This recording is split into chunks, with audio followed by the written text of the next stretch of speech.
Tape Deck Media. Welcome to Hosstown. I'm Taylor Ruddle. I'm Matt Lilley. We are the Bears of Hosstown. Let's start the show. All right, welcome. Welcome to Hosstown. It's me, Matt Lilley, I am Taylor Ruddle. and we're back. Been a couple months, but as you can see, it's been a fruitful couple of months. Oh yeah, we've been busy, haven't we? We've been busy. We've Got been a new set, the new Naruto Akatsuki blanket. Yes, I would have just called it a Naruto thing. Just nerd shit. That's how I refer to it. I don't know. Israel Adesanya wore a pattern like this once. That's the only reason I know what it was. Absolutely. Yeah. RIP to that career. Anyway. Yeah.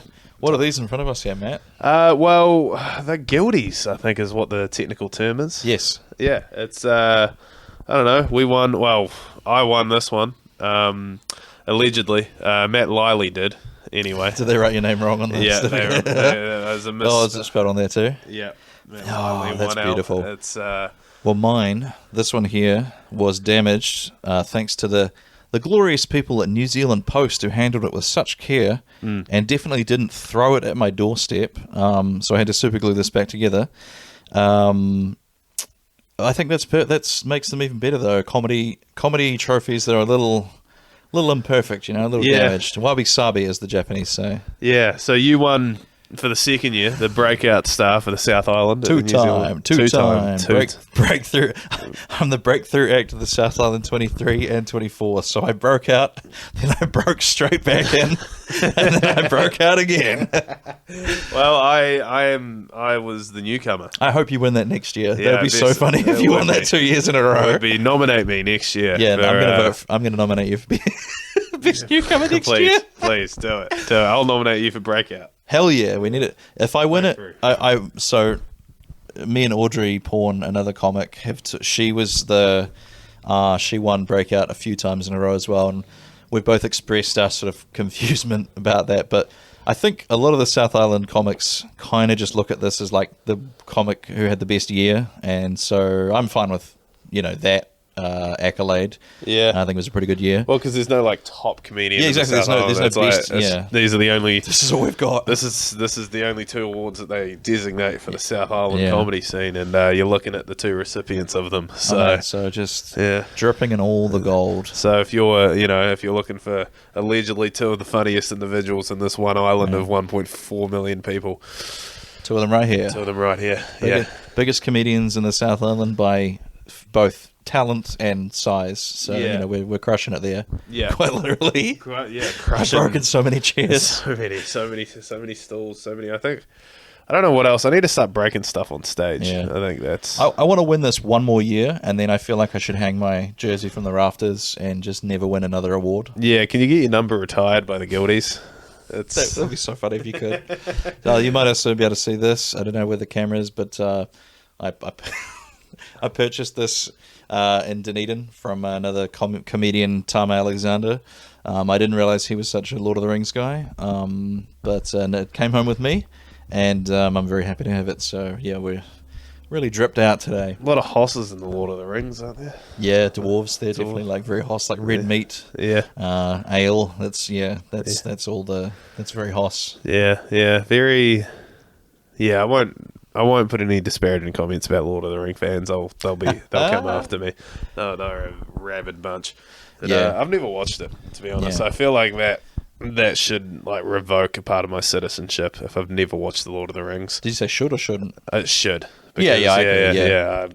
I had a friend come over from America, and they brought their American girlfriend over, and she basically said, being an American, that she had to go to Hobbit-town. Yeah, she had to. It was like it's the only thing they know us for was Lord of the Rings. Do you know I had the opposite experience when I went to Japan? I used to talk about it a lot, and people looked at me like, "Oh, you're still going on about that movie?" So it's yeah.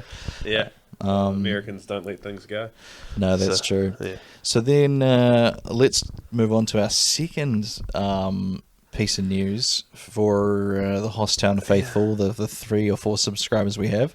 The circle is complete. You were finally mistaken for me. Yeah. After a gig. Again, I don't get it. Like, I mean, I'm sure people watching us like when we're sat next to It's each like a other, mirror sitting in the middle. but there's distinctives. Like Yeah, no, also, we're very- especially like pretty much every time I'm on stage, I have my hair down. Yeah. So I think that makes another big difference. Mm-hmm. But basically, I got a Facebook message to my comedian Facebook page about a week ago.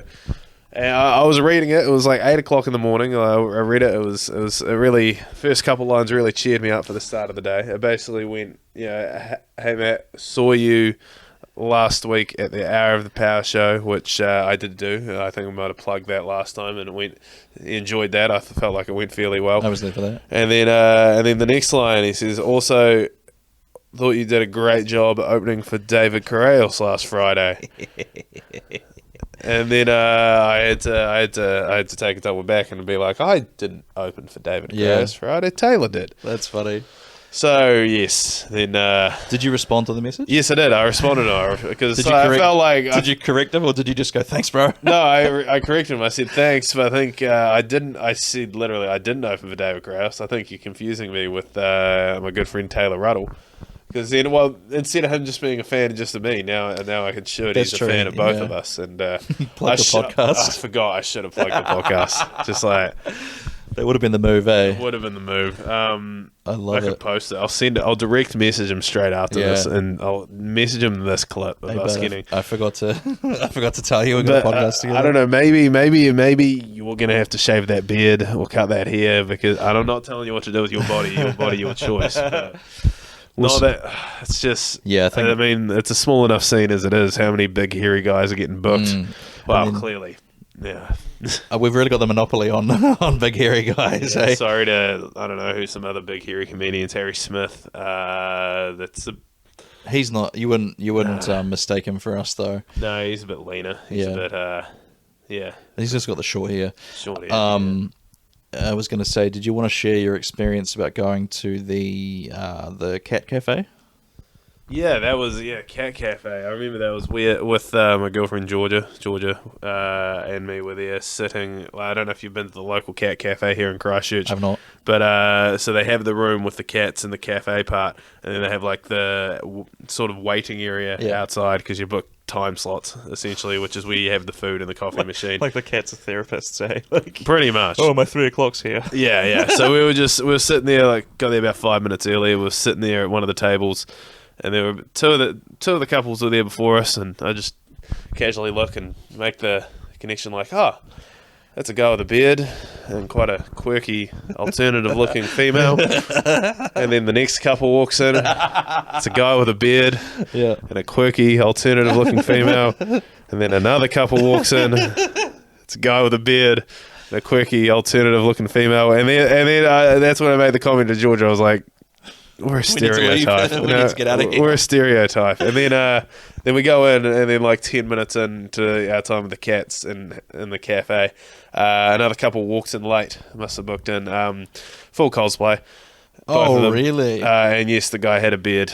What were they cosplaying as? You wouldn't know, probably. I Right? don't know. Shared Alfie is. It was very much felt Alvin is how I would give the vibe. They both had capes. Oh man, I don't know if they were specific characters or that's just how they like to spend their Saturday afternoon. I don't judge. It's hard to tell sometimes, whether they're in character or not. There's that great video of that dude. The police got called because they thought someone was dressed as Hulk Hogan at the train station, but that's just how he dressed. He just had the bandana and the yellow T-shirt. And Why are you calling the police if you just see someone as Hulk Hogan? I mean, I don't know, get it. Like he's got unsavory political views, but it's not illegal. No, it's not illegal to dress as Hulk Hogan. Thankfully, I guess. Unless he was doing something wrong. Was he doing something illegal? And I don't think so. No, it's the guy dressed as Hulk Hogan, and they're like, Yeah. no, he's just wearing red and. Yeah, I remember his friends are absolutely dying laughing because it was described as someone wearing fancy dress as Hulk Hogan, and the dude, like, they were like, it's not fancy dress, that's just how he is. Like, he just dresses like that normally. He's a real American. And they were in England as well, which is the weirdest part about it. So I don't know why that sort of biker culture look made its way over there. Yeah. But yeah, so the circle is complete. We've now been mistaken for each other one time each. And then also you've been mistaken for Ron Mac once, right? Yes. That was one time at Good Times Comedy Club where I was about to do the show, and some guy who got there early came up to me, and was like, "Hey, excuse me, are you Ron Mack?" And I was like, "No, I'm Matt Lilley, actually." That's so funny. Yeah, I can't wait to see in another couple of years what our tally is looking like. So far it's 1-1.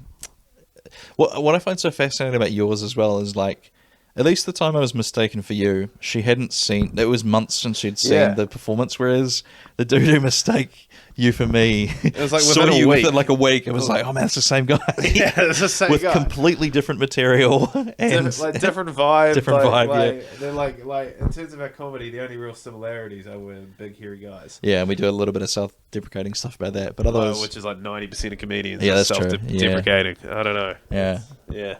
that's so funny though. I hope it keeps happening. But yeah, I don't know. It's like also you would have been announced as Taylor Ruddle. Oh yeah, And he knew he was going to the Hour of Power with Matt Lilley and Yeah, John yeah. Robert. Well, that's why like you probably my name was at least on the show that I went to. You were probably your name was there, but like to be fair, I don't even think I was on the poster this year. Yeah. I think some photos of me maybe were on because David was going for a real different look for his poster this year. He wanted like candid photos, so there was a photo of me holding a wooden sword on there. But like, yeah, that was. I don't actually think my name was on the poster at all. I will say though, normally when I open, we can talk about the tour a little bit as well. So, if you've been following the Ruddle Me This podcast, then you'll know that I went on tour with David Correos as his kind of road manager / opening act for the last couple of weeks. It'll be about a month ago when this drops, and it's an interesting experience opening for. Have you ever opened for like a much bigger comic before? You no. Not really, no. It's an interesting experience because this could be my own sort of insecurity, but like you definitely feel like you don't want to wear out your welcome with the audience. And the tour 2 years ago, there were some rooms where I felt so I'm supposed to do 30 minutes ahead, and I think like in some crowds, David's like, it's promoted as we're going to do 30 minutes each, and it's going to be really good. But after about 15, the crowd are like, "Yeah, we've had enough of you. Like, let's get David out here." I would say I only had one show that felt like that this tour, 1 out of 8, which is pretty good. Last year it was we did about 20 shows, and it was maybe 5 or 6 out of 20 that I felt like they were kind of like, "All right, wrap it up. Like we've seen what you do. We want to see David."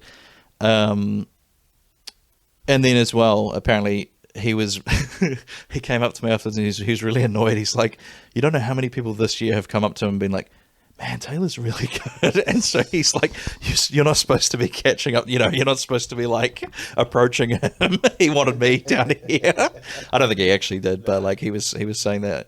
Instead of people telling him how good his set was. Yeah, exactly. Like, That's what Taylor's so funny. he wants to hear, like how good his DJ stuff. And I have to say as well, if you're in, where is he touring next? Australia. I think he's doing like Perth. He's doing all the big fringes over there. Definitely get along. It is a really, really good show. Like I'm not even that massively into EDM and rave and stuff, but it was very enjoyable. It's very funny. There's some clowning in it.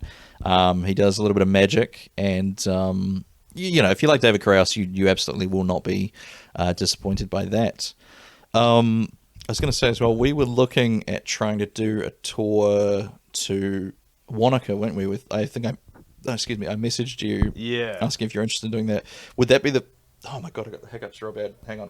Talk for a second. Yeah, no, Wanaka.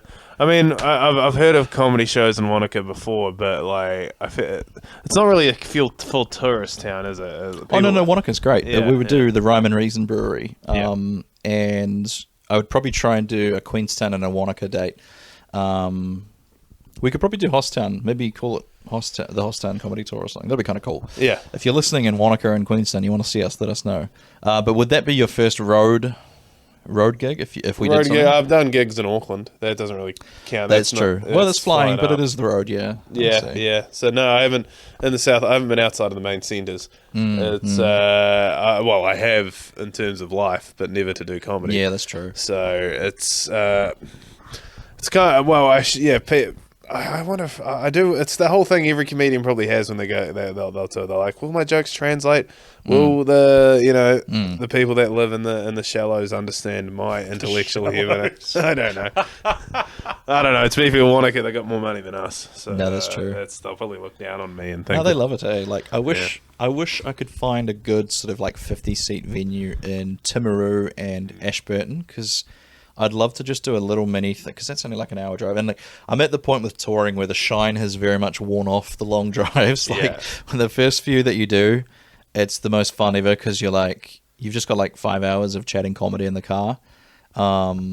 Especially if you're doing it with a comic that you like, or like a bigger comic than you. It's just great fun. But I'm how long have we been doing the road for? Probably like 5-6 years now, and it's just like it's now just part of the job, like I'm like, yep, long drive today. And like the drive back went really quick on this last one, but the drive down there, the first maybe 3 hours went by pretty quick, but then the last two, I remember I was watching in Google Maps, you're always trying to beat that time that it gives you.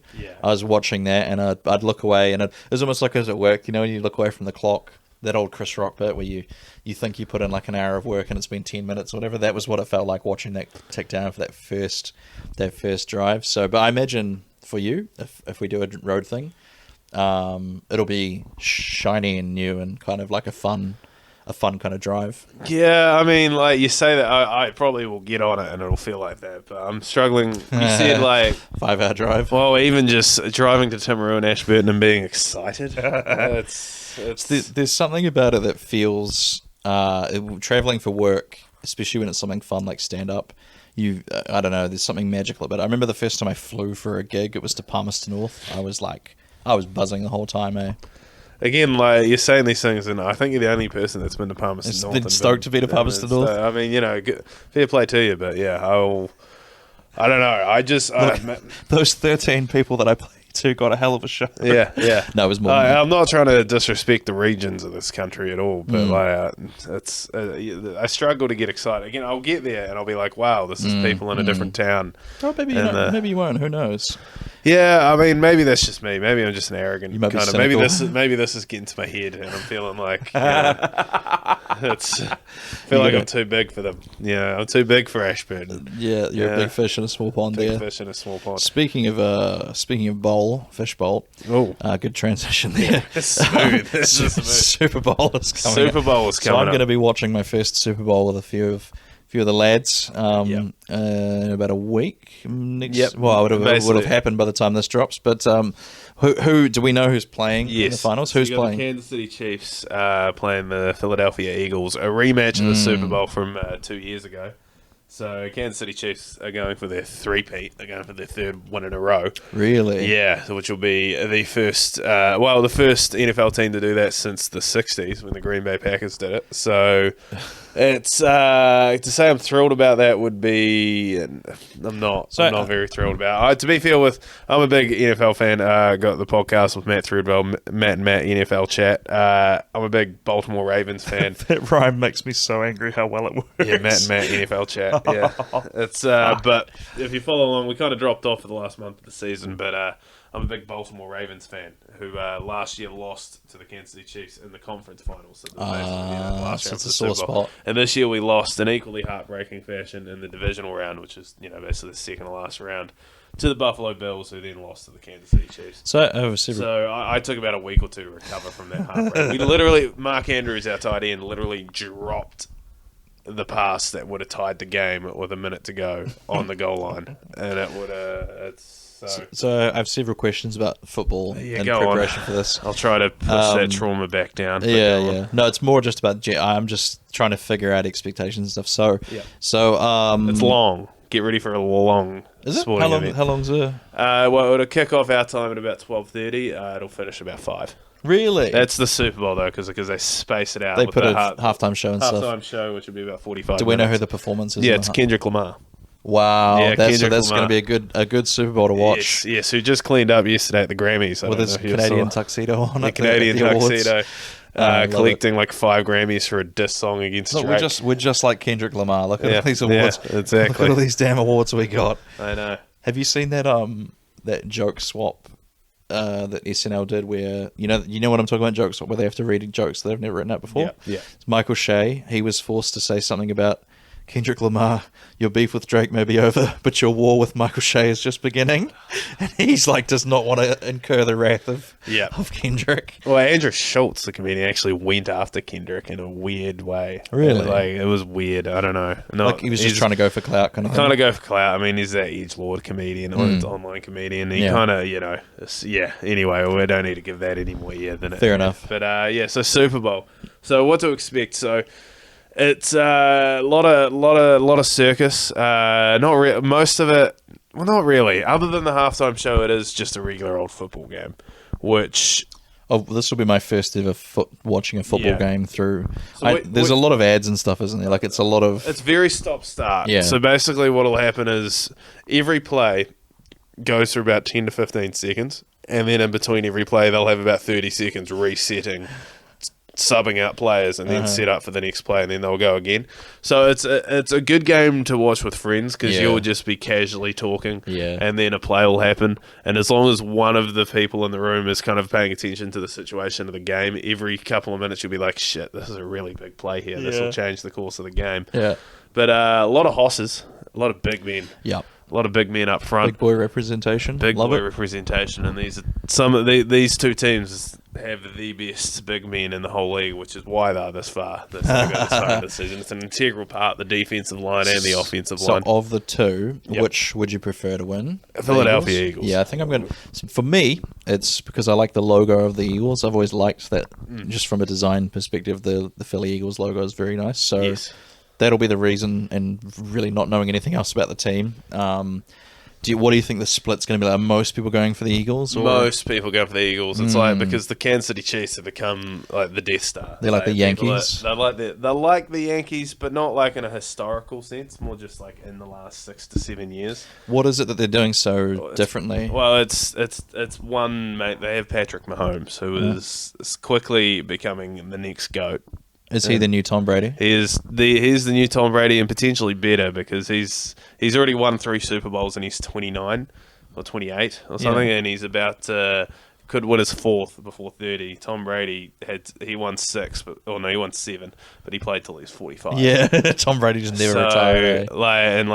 So he's about to go. I think if he wins the Super Bowl, he'll go second all time in playoff wins in the NFL behind Tom Brady. And he's, not even 30. And most quarterbacks will go till at least late 30s. Wow. So he's probably got another 10 years at least in the NFL. And on top of that, they've just had the team. Well, they're just such a good team. Well coached. Andy Reid, the head coach, just is one of the best coaches of all time. Used to coach the Philadelphia Eagles, of all things. Took them to the Super Bowl a couple times. It couldn't win, but then won so much with Kansas City Chiefs. But and then of course you've got Travis Kelce.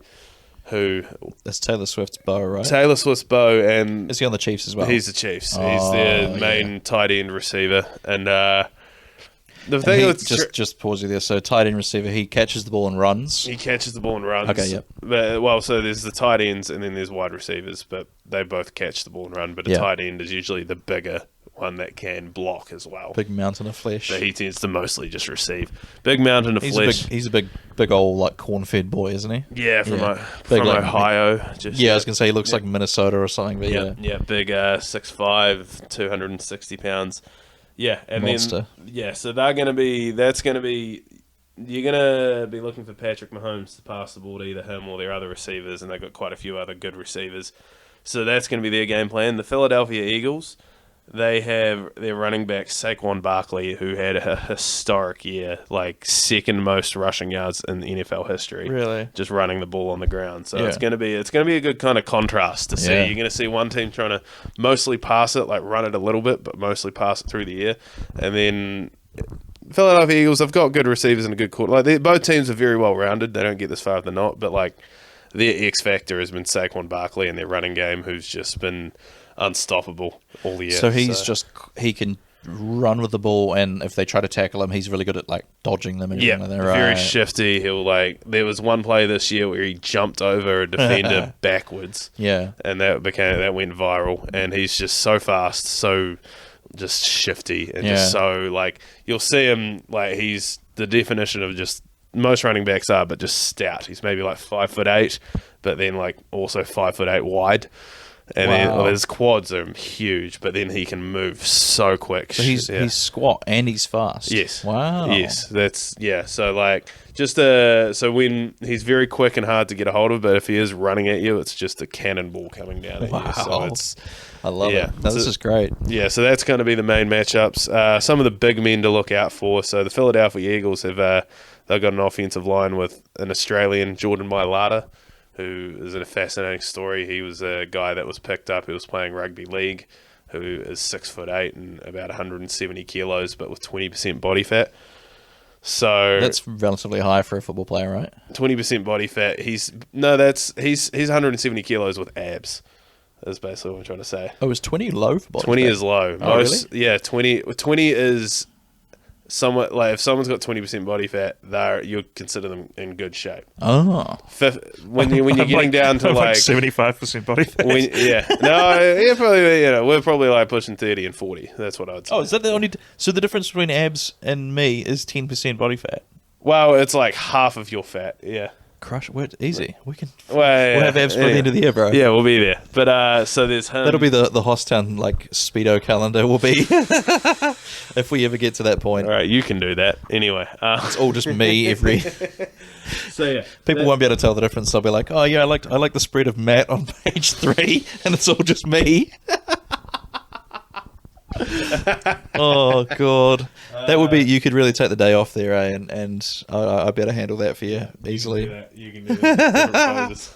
Outstanding. Yeah. I'll collect your paycheck for that as well. All right. Then. Yeah. So sorry, I interrupted you there. So yeah, he's one of the big men on that side. Probably. Yeah, and it's just so many good big men. I could just list them off. You got Kansas City, Creed Humphreys, Joe Tooney, Chris Jones on the defensive line, who's like one of the best defensive line players.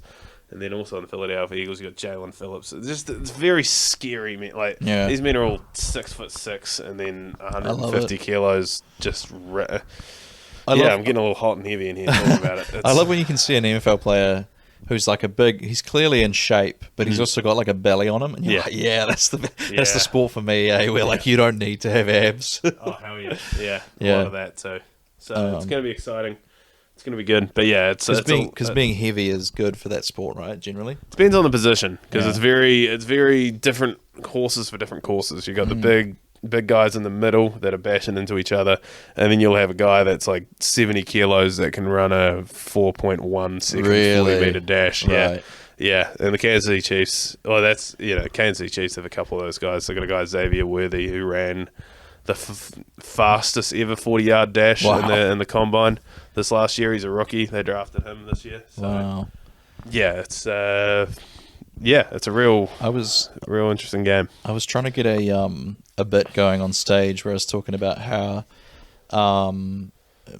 everybody should be forced to do an NFL style combine like every 6 years, like almost like a Warren of Fitness. Yeah, and I just thought it'd be funny if you got like an overall score because do they score it by overall in the combine or is it? No, so you'll have different stats for different. Yeah, but I just thought like it would make people a little more politer if they could just see how much of a physical threat someone was with the number above their head. I think the reason it doesn't work is because it borderlines into like eugenics and stuff, which people are very uncomfortable with. But, well, also I don't know because you didn't do a lot of sport as a kid, did you? Or no, not really. No. It reminds me of doing, because this is a thing in sport. If you do take sport seriously, they will do fitness tests with you very regularly. Yeah. And it's a thing. Like I remember, like with rowing and with rugby. Like the big thing with rugby was the Bronco. What is that? A Bronco is a running test where basically it's set up on a rugby field where you go out 20 meters, turn around. Oh, is that like a 40. beat test or whatever? Kind of like a beat test, but it's like 5 laps, which works out basically to like a 1,200 meter run. Fuck. And it's the whole thing. Like it's like, what's your Bronco? You come back at the start of preseason, you've got to run a Bronco, and you've got to be within like 10 or 20 seconds of your best time. Otherwise, they'll be like. Would you be nervous thinking about you've got the Bronco? Like, 100%. It'll ruin your whole week. Yeah. It'll ruin your whole week. You're just like, because you get anxious because it's going to hurt too because you're going to run to exhaustion. Yeah. And then the embarrassment of, especially if you know you haven't been doing the work. Yeah. Because it goes like the least fit you are, the longer it goes. Yeah. And then the other your coach is getting it on distance. It's not time. It's distance, and you all do it together. So the fit fast guys in the team, and so you don't want to be the last. They finish like a minute before you. Yeah. And then it's just, and then the worst is when you're the last one coming in, because this may have happened a couple times. I've been last. And then everybody else starts cheering and encouraging you. Oh, you it's hate Come that. on, Matt, get in there, man, you got it.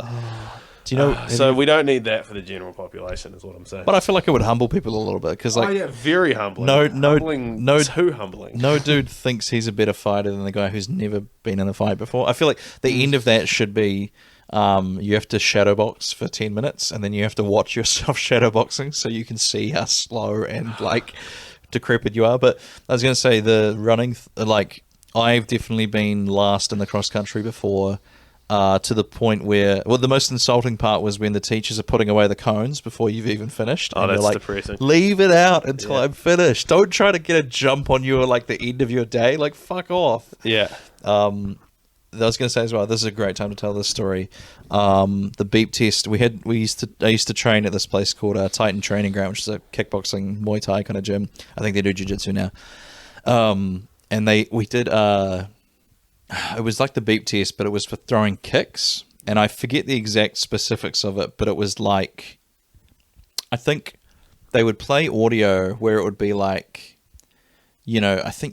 forget whether you were switching legs or you would do 10 with your right, then 10 with your left, and you had to keep up with the speed of the voice or whatever, and it would get quicker and quicker as it goes along, and you would get I don't think it was just whatever stage you got up to that was your kick beep test score. And my friend Jay, I missed it or something, so we did one. We came in on a Saturday and did one because everybody's scores were up on the wall, and the coach announced that we were going to be doing another one on this whatever date it was, a couple of weeks later, a month later or something. And my friend Jake got really in his head about it, and he spent the whole week mentally preparing for it, and he was just trying to get into the mindset of he's basically getting ready to go to war, and then we just didn't do it. Coach never even mentioned it, and Jake, who was just so annoyed because he was like, "What?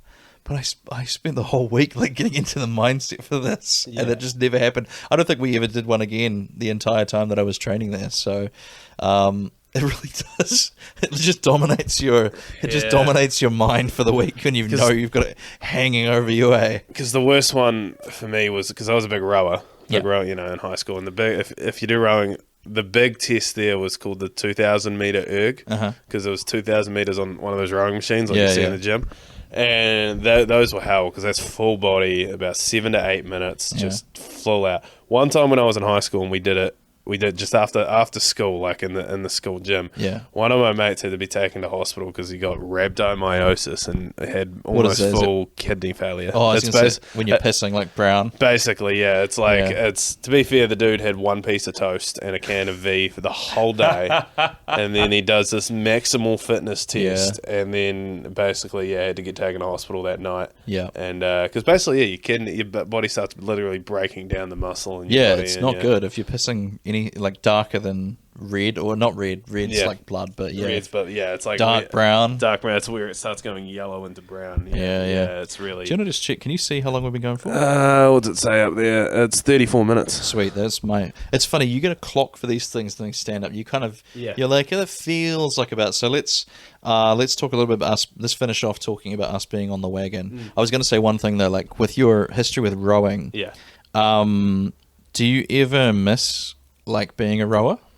Do you still row at all? No. It's because it's very much a sport. There's no casuals. There's no There's no Sunday run club for rowing. Not really. It's very much you got to be training 5 days a week to be able to keep up with it. Otherwise, because you need to be a synchronized machine with everybody else, right? Yeah. Yeah, and you need to be as fit as possible too. Yeah. So it's kind of. It's not. Maybe in other countries, especially New Zealand, there's no real culture of casual rowing unless fun rowing. Some people do it, but they're annoying. So They're the ones that slow down the rest of the pack. And it's also, I found when I tried to get back into it after a year or two off, you sit in the boat and it's just like the boat's a little bit lower to the water. You feel it. It's just not moving as fast as it used to. It's not and like, yeah, it would just take time for me to train to get back to close to a level where I was, but it's just... Rowing is is it one of those workouts where like it uses your entire body, right? And then like if you did, like, you know, swimmers are like, they just look like Adonis, you know what I mean? Like they just have that like sort of idea, you know. Yes, I do look like Adonis. Yeah, Thank you. exactly. Yeah, that's what I was thinking. Yes. If you just were rowing, could you be like shredded and have the ideal, the ideal physique, big broad shoulders and whatever, just from rowing? Pretty much, yeah, definitely. Wow. Like, yeah, it's pretty much because you basically just push every stroke, like every time you push with your legs and then pull with your back. It's like basically you're just in squats and pull-ups. Basically, it's like if you just did squats and pull-ups. Yeah, yeah. So, and if you look at Olympic rowers, they have to be pretty lean because it's like you're power to weight, you're pushing. Well, yeah, the the more heavy water. you are, right? Yeah. Yeah, but then they also are quite tall. So the average like Olympic rower, male rower, is like 6'4" and 90 kilos. Really? Yeah. Is height advantageous because you've got a longer stroke? Yeah, basically. Yeah. So if I'm on the rowing machine at the gym or something, I should be trying to get as long of a pull as I can. No, because then your back will just completely blow out. That's the whole thing of like you want to do it. You want to do it safely because it's so bad on your back. Like, really, lower back injuries are terrible. Really, like because like you just think if you start pushing with a curved back, you're just gonna that's half the reason I started getting a real bad back. Yeah, and it's just that's understandable. Yeah, I would just. There's other things. There's other things you can do that won't ruin your body as quickly. So. I think it was like Robert Oberst, big Hoss, great Hoss. He is a strongman, and he was talking about how he reckons unless you're training to deadlift, then deadlifts are just like unnecessarily dangerous. It's basically that you're basically doing that deadlift motion a lot of the time. Yeah, exactly. It's obviously a lot lighter, but you're doing it over and over again. It's the whole back issues thing is wild because. I know professional wrestlers. There have been ones that have had just sort of recurring back issues, and it really seems like once you start having them, they just never stop. Yeah, because there's so many things that. It's a lot of muscles in your back, Yeah, and it can also be down to like something with your hip or your hamstrings and things like that. Yeah. That was me. My glutes were underdeveloped. Oh, man. So yeah, I didn't. It's kind of very flat in the back. Flat glutes. Flat glutes. So man. it was weird because I remember going to a personal trainer and I had to do like hip thrusts in the gym. Yeah. And like he was just like, face the wall when you do these, mate. Because if you're facing the gym, you'll make eye contact and then you've got a charge coming. Those are really they're really common now, aren't they? Hip thrusts. Yeah, it's because Instagram. Yes. Basically. Yeah. And also because I think people realise how important that's your largest muscle is your gluteus maximus. It's one muscle. People think it's like you get two for two. No, it's one connected muscle. Oh, the gluteus is one. So it's one muscle. Your gluteus maximus basically goes from your lower hips and connects to your hamstrings on each side. It's the largest single muscle in your body. I believe it's not a good thing to know, but I believe that's the muscle that cannibals tend to like. It's lean. Oh well, if we were cattle and you were going to call it a cut of steak, it would be the rump. Oh yeah, so that's rump. That's why if you go to the supermarket, the most common cut of beef is going to be the rump steak. That's the good stuff. It's the big muscle. Yeah. So then let's finish off talking about rump steak. We'll see you next week. No, we've both been on the wagon. For me, it's been about a week before Christmas. Obviously had a couple of cheat days here and there, but for the most part, compared to what it was like before, I'm very much on the wagon. You mentioned as well, sort of unintentionally, you were. What's been going on? Well, I've got it because with trying to lose weight, you'd probably agree it's such a mental battle more than anything, and I haven't so much been sticking to a strict diet. I've been consciously eating less junk food. Yeah. But like the main thing for me was just trying to be more active. That's what I was finding. I wasn't being anywhere near enough active. So my big thing was walking walking and then just general exercising. So I made a commitment maybe last October, November, to try and walk at least 3 or 4 times to work. It's about a 30-minute walk to work. So then if I do that and back, that's 60 minutes a day of walking. Yeah. And then I noticed that gradually increased my fitness to when I was had the energy to work out more on top of that. Yeah. And it kind of just snowballed. So yeah, I haven't really been tracking it, but I've kind of just been trying to be more active and eat healthier without putting a defined have to eat so many calories. I have to hit this weight. I have to, because that's the stuff that messes with my head more than anything. Yeah, no, I've been a little bit the same. I'm thankfully, I think when they call it beginner gains or something. I think there's something to be said for for me I haven't eaten bread in what are we now, 1st of Feb, a month and a half, which you always see people medieval peasants used to just eat bread and cheese. I'd be happy just bread and cheese. That's all I would need. And I think I suspect people give up boozing and then they sort of deflate a little bit because they're sort of whatever. I've noticed that with my I took a photo of my face the other day and I was like, yeah, this little looks just less sort of puffed up. And because I think unless you're a marathon runner, bread it's too much, whatever it is. I don't know, slow calories or something. I'm not pure carbohydrates. Carbohydrates, yeah. So just cutting out bread would help me a lot. And then what do you call it? How you can sort of, I haven't really been tracking it, but how you kind of what is it called? Food journal kind of thing, that, not tracking the calories as such, but just more thinking about the food journal kind of thing. And it's bizarre because sometimes you put everything you ate in a day down and you're like, that's actually not that much. I only ate an apple and banana and then I had lunch and dinner or something and it was all kind of healthy stuff. Been destroying spinach, that's another one on that Popeye kind of thing. Wraps is a big one. Henry Hickman, he's because he had a big weight loss recently. Former Hoss, who's now a skinny boy. Yeah. He's been giving me some tips. He was mostly because he was on that starving student diet. Yeah, probably. Yeah. He's getting ready to go on Survivor and have no food around. Yeah. I actually had a couple came up to me after one of the David Corrales gigs, and they'd seen what was cool for them because they had been at my taping, and then when they saw me come out, they were like, "Oh shit, it's that guy." Yeah.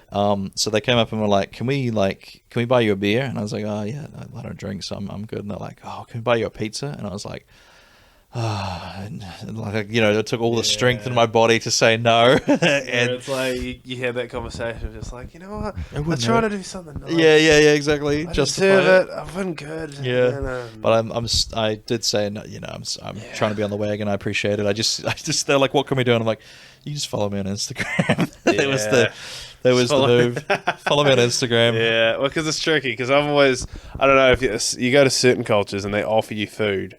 It's almost a sign of disrespect to turn it down. Mm-hmm. So I've always been if people offer me stuff, I've always been guzzle it down immediately. Yeah, absolutely. My tough one for me is because I went out for. Yeah, what's been the hardest for you to Well, it's a trap every time. We don't do it very often, but when me and Georgia, my girlfriend, go out for dinner.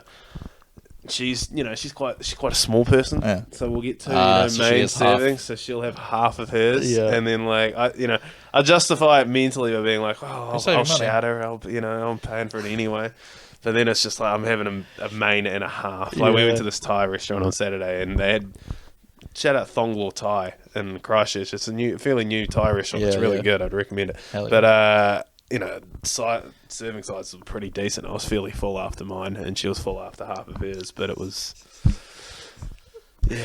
yeah, that's a tough one. My parents have had the bariatric surgery, whatever it is, the stomach surgery. So when we go out for dinner and stuff, it's quite often them arguing with the waiter about why they should be allowed to order off the kids' menu. Some places don't want to let them do it, but yeah, that's a tough one. And then one that it's so funny because a lot of it, I think, is habit, right? And people say like smoking. A lot of quitting smoking is just habit. Yeah. And on Saturday or Friday, I forget. Oh God, I had an experience with a bunch of Dunedin breathers. You heard the phrase breather before? Oh yeah. Uni student, yeah. I only learned that word because of Tama. Yeah. But yeah, so your brain still thinks you want stuff like Coca-Cola. Like Coca-Cola was a massive one for me. I don't drink nearly as much as that I used to. And then I think it's an age thing as well. But like if I eat something like chips too late, I'll just have the worst heartburn and I can't sleep. So that's actually been helping a lot because I just know, it's just going to make you feel worse. But then we finished the last show on the tour and David was DJing in the Octagon. And so I went, I'll get a little treat. I'll just get some chips and a chocolate milk or something like that. And you get like halfway through the bag and you're just like, I don't even really think I'm enjoying this anymore. Yeah. Like I bought a Coca-Cola and like previously I would have, 10 minutes gone kind of thing. But then I got about halfway through it and I was like, that's quite syrupy, yeah.